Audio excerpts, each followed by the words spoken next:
How's it going, guys? So I want to get straight into it and talk about the most frightening, the most scariest symptoms and thoughts we can have when we're going through panic attacks and panic disorder, high levels of anxiety. You know, when I talk about my own journey and I say, oh, these were the scariest thoughts and sensations I've had, I'm literally talking to everyone else because these disorders are so identical, okay? The thoughts that people have and the sensations that come out through the body through fight and flight response, so identical. So when I talk about my own story, so many people they just relate. Okay, so that's some reassurance for people who think, oh, I'm the only one who's going through this, and oh, I'm the only one experiencing the fast heart rate. I'm the only one thinking I'm dying. I'm the only one that thinks they're gonna end up in a psychiatric ward. I'm the only one that thinks I'm gonna end up here, and this is gonna happen, that's gonna happen. No, it's not. Every single person that goes through panic disorder, panic attacks, high levels of anxiety, experiences these horrible, extreme sensations in mind and body, okay? So we're gonna just touch on that, and that's just, before I get into it, that's just some reassurance for people that, like, if you're going through this, you're not alone, okay? I've laid in bed shaking for days, okay, with these type of thoughts, okay? They can cripple you, okay? So we're here to this video is to take the fear out of that, okay? So in essence, what's really going on with the fight and flight response in your body is adrenaline, okay? Adrenaline. One of the most devastating symptoms of anxiety what I had, apart from DPDR, which is in my experience is the worst that I've ever felt in regards to sensations of anxiety disorder. I used to hate two things: the beating heart and trembling and shaking, okay? So when the beating heart would start, I'd literally think I'm gonna have a heart attack, okay?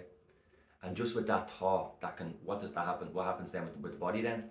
More adrenaline, more fight and flight hormone, more and more and more, which means we can't calm down from panic attack till 20 minutes, 30 minutes, an hour can go by, okay? We're causing ourselves our own pain by our own thoughts, but we don't know that because we have no education on how to manage or handle what's going on in our body.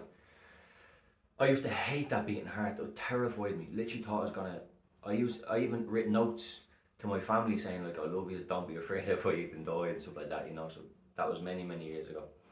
And when I started having panic attacks, I was around 18. So I was doing all this around 18 and 19, just new to the disorder, new to the unreal situation that was actually happening to me.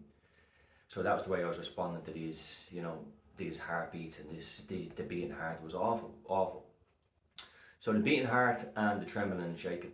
The trembling and shaking, I used to think I was having a bloody seizure or something like that. I couldn't, once that adrenaline hits the body, it produces all these sensations. Adrenaline. I've stopped for many years using the term panic attack. I sometimes use it in videos of that because I know that's the term that people are used to hearing. If I go on and talk about adrenaline floods, people are going to be like, oh, well, I want someone who's going to help me with panic attacks, not adrenaline rushes. People don't know that word yet. And I want to continue to always speak about changing the terminology from panic attack to an adrenaline surge, because that's the terminology that used to help me when I started to overcome this in my 10th year. I'd feel this wash of adrenaline. I usually say, oh, I'm having a panic attack, I'm having a panic attack. No, I'm having an adrenaline rush. And if I don't do anything and just see this through, it could be gone in less than 5 minutes, 10 minutes max. But if I continue to add second fear of, is this a heart attack? Am I going to die? Am I going to collapse? Am I going to end up in the psychiatric ward? All this crap. More adrenaline, more fear. Next thing I know, in 30 minutes, I'm still feeling the same. An hour can go past, eventually it dies down, and you're absolutely exhausted, and you just want to sit on the couch and do nothing, okay? So that's kind of the cycle of panic. And apart from DPDR, they're my two worst symptoms that I had to experience personally. Everyone else has, their kryptonite. Everyone else has their certain fear. Okay, but I had two major ones, and that was my heart beating fast, thinking I was having a heart attack, and then the shaking and trembling. Like when a panic attack got so severe, my whole legs would be shaking, like I'd be just frozen, like just waiting for that adrenaline. That's how I'm shaking now. Would be how the adrenaline's kind of coursing through the body. Eventually then it will just slow down, and it will be left just a little bit jittery after. And then what I always found so crazy is that, like, how can you go from a level of like thinking you're gonna die, and then every single time over the years, I'm experiencing multiple of these experiences, you're fine. Like your body and mind literally go through so much. Like think of how resistant the body and mind must have to be to go through this for many years. It's truly incredible. So those are my two worst fears. You know, guys, leave your comments on what video I should make next in regards to symptoms of anxiety.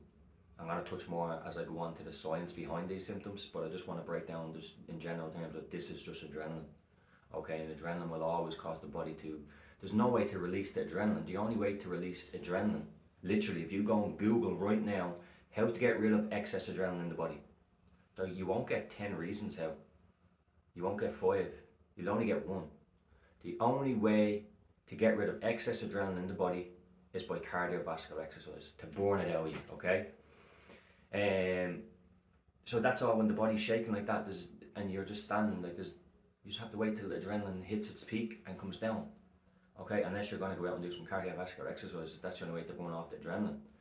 Okay, so you just got to see down this adrenaline flood, okay? Don't attach second fears of heart attacks, strokes, psychiatric wards, all that bull crap, okay? You're going through an adrenaline surge, okay?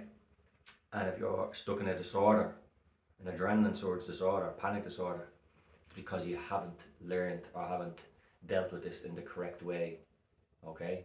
And that's all it is. You have a behavioural condition now, okay? And yeah, so leave your comments, guys. They were my 2. That would be 4, right? Yeah. They were my 2 worst symptoms of anxiety: the heart and the shaking. I used to hate them. So leave your comments, guys. If it's 1, hey, if it's 10, leave them and leave me a comment on what symptoms were your worst, so I can break them down for you in the next video, okay? So yeah, that's it, guys, and I hope people learned to change that terminology from, it's no longer a panic attack, okay? It's an adrenaline surge.